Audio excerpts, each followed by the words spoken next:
Hello Aquarius, welcome to Guruma Hindi tarot. और ये reading है 5 दिसंबर से लेके 11 दिसंबर तक की। तो चलिए देखते हैं आपके लिए क्या मैसेजेस है इस वीक में एंड आप क्या एक्सपेक्ट कर सकते हैं अपनी लव लाइफ में। Messages for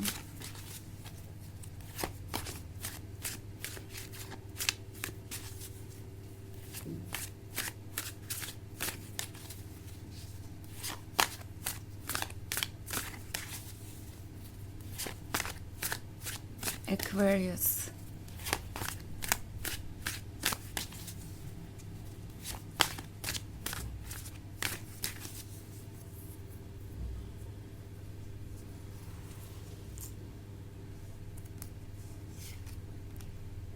the Hierophant, Ace of Knives,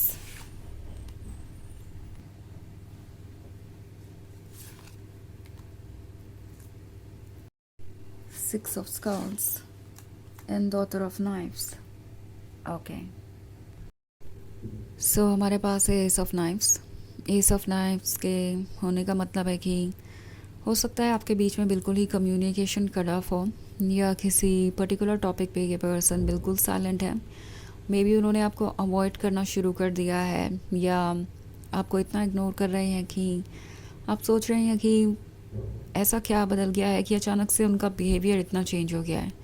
सो ये जो एस ऑफ नाइफ्स है, ये एक्चुअली एक तरीके की शील्ड है, एक ऐसी चीज़ जिसे ये अपने बचाव में यूज़ कर रहे हैं, बिकॉज़ उन्हें पता है कि अगर एक बार आपको पता चलता है कि वो क्या कर रहे थे या उनका क्या इंटेंशन था, उन्होंने आपसे क्या झूठ बोले हैं या क्या कुछ छुपाया है आपके साथ रिलेशनशिप में आने के लिए, तो उसके बाद ये रिलेशनशिप वैसे भी नहीं कंटिन्यू होगा।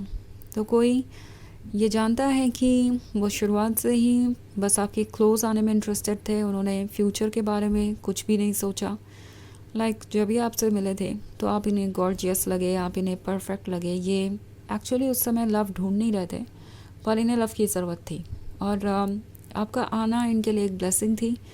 ये आपसे दूर नहीं रह पाए, आपके क्लोज़ आने की कोशिश करने लगे, और शुरुआत में इन्होंने आपसे बहुत सारे झूठ बोले और फॉल्स प्रॉमिसेस दिया, बिकॉज उन्हें लग रहा था कि यही एक तरीका है इस रिलेशनशिप को जल्दी से जल्दी आगे बढ़ाने का, आपका लव पाने का। एंड उन्होंने फ्यूचर के बारे में सोचा नहीं। इट्स लाइक उन्हें इस बात से शुरुआत में फ़र्क नहीं पड़ता था कि ये रिलेशनशिप हमेशा चलता है या नहीं, आप उनके सोलमेट बनते हैं या नहीं। उन्हें बस इस चीज़ में इंटरेस्ट था कि उस पॉइंट पे जो हीलिंग और लव उन्हें चाहिए थी वो आप उन्हें ऑफ़र कर दें, बिकॉज ये पर्सन एक्चुअली बहुत हर्ट था।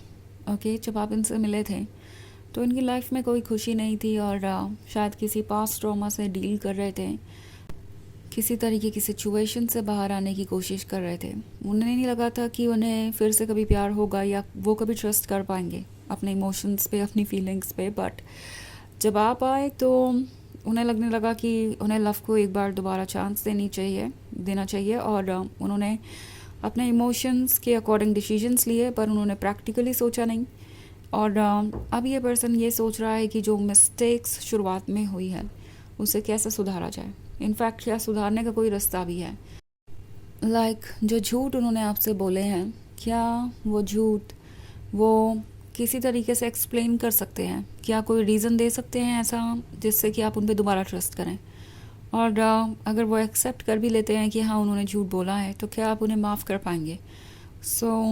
ये एक बहुत ही डिफ़िकल्ट सिचुएशन उनके सामने खड़ी हो गई है, किसी चीज़ को कन्फेस करना, एक डिफ़िकल्ट चीज़ को, और इसके लिए वो स्ट्रेंथ नहीं जुटा पा रहे हैं। हालांकि द हायरोफेंट उनसे कह रहा है कि उन्हें अपने फियर्स को फेस करना चाहिए, उन्हें अपनी फीलिंग्स को खुल के एक्सप्रेस करना चाहिए, अपनी गलतियों को एक्सेप्ट करना चाहिए, उन पर वर्क करना चाहिए, एंड आप उन्हें ज़रूर मौका देंगे क्योंकि आप एक गुड लिसनर हैं।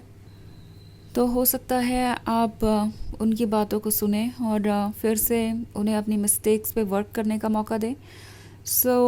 ये जो स्टार वाला कार्ड है, ये एक्चुअली ये दर्शाता है कि आपको वॉच कर रहे हैं। ओके, दूर से ही सही, लेकिन ये आपको वॉच करते रहते हैं।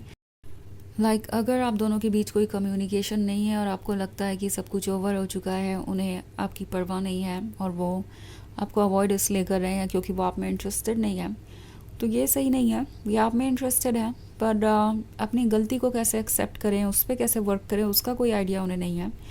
और आपको ये वॉच कर रहे हैं, इट्स लाइक ये आपको सोशल मीडिया पे स्टॉक कर रहे हो सकते हैं, दूसरों के थ्रू आपके बारे में पता लगा रहे हैं। सो इनका इंटरेस्ट आप में बना हुआ है और आपको ये भूल नहीं पा रहे क्योंकि इनकी सोल इन्हें आपको भूलने भी नहीं देगी।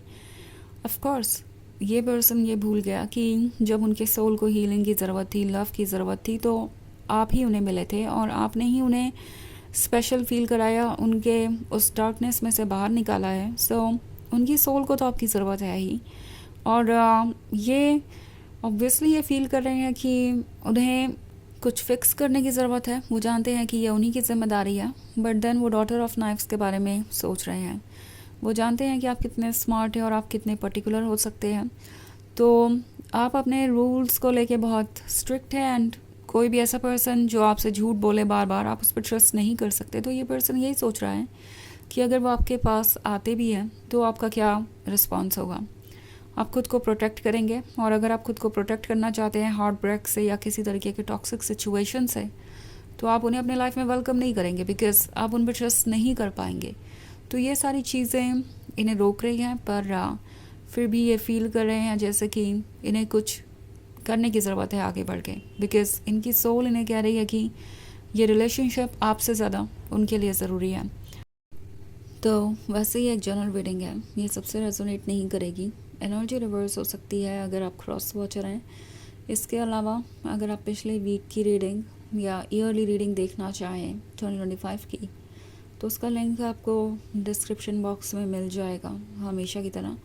तो चलिए आगे बढ़ते हैं और देखते हैं और क्या मैसेजेस हैं आपके लिए। मैसेजेस फॉर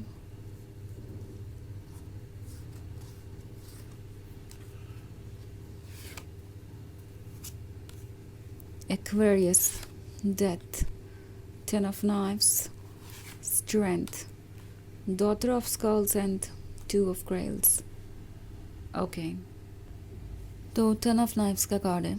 ये ऑलरेडी हर्ट महसूस कर रहे हैं। उन्हें दिख रहा है कि उन्होंने अपने ही डिसीजंस के वजह से अपने आप को आपसे दूर कर लिया है। और ये जो स्ट्रेंथ वाला कार्ड है ये शो कर रहा है इनके अंदर की डिज़ायर को कि वो किसी भी तरीके से आपके क्लोज आए। तो इस टेन ऑफ नाइफ्स से निकलने का उन्हें एक ही रास्ता नज़र आ रहा है, वो है डॉटर ऑफ स्कल्स को फॉलो करना। बट डॉटर ऑफ स्कल्स को फॉलो करने के लिए उन्हें स्ट्रेंथ इकट्ठा करनी पड़ेगी, because daughter of skulls practical है, ग्राउंडेड है और वो कुछ रियल क्वेश्चंस पूछेगी और वो हेजिटेट नहीं करेगी अपने ओपिनियन को एक्सप्रेस करने से।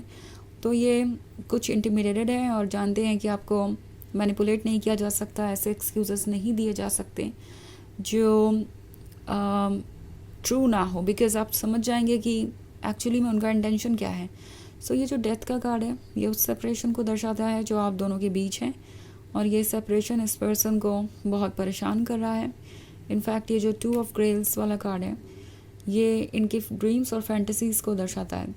ये जो टाइम वो आपसे दूर स्पेंड कर रहे हैं ये उनके लिए आसान नहीं है, इसलिए आजकल वो ड्रीम्स और फैंटेसीज़ में डूबे रहते हैं, बिकॉज़ वहाँ पे आप हमेशा उनके साथ होते हैं, हमेशा उनके क्लोज रहते हैं, वही बातें कहते हैं जो वो सुनना चाहते हैं। सो ये है कल्पना में जीने के बारे में, और ये पर्सन फ़िलहाल यही कर रहा है। तो चलिए देखते हैं आपके लिए ऑरेकल मैसेज क्या है।